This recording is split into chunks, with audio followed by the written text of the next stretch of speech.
Magandang araw sa inyong lahat. Magsasagot tayo ngayon ng mga questions natin dito. Sabi ni Jongget, Dok, malulusaw ba yung clip na inilagay nung pinutol yung aking gallbladder, sa pinagputulan ng aking gallbladder? Okay, Jongget, hindi na po yan mawawala. No? Ang clip na ginagamit sa inyo usually is yung polymer clip. No? Yung polymer clip na yan, hindi naman po siya nagkukos ng mga reaction sa katawan. Kadalasan ang nangyayari na lang po dyan, babalutan na lang po yan at magkakaroon ng teklat na babalot sa kanya.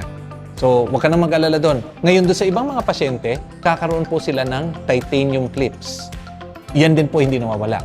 So, makikita po yan sa x-ray, pero hindi po yan na-activate ng mga MRI o ng mga warning sa x-ray.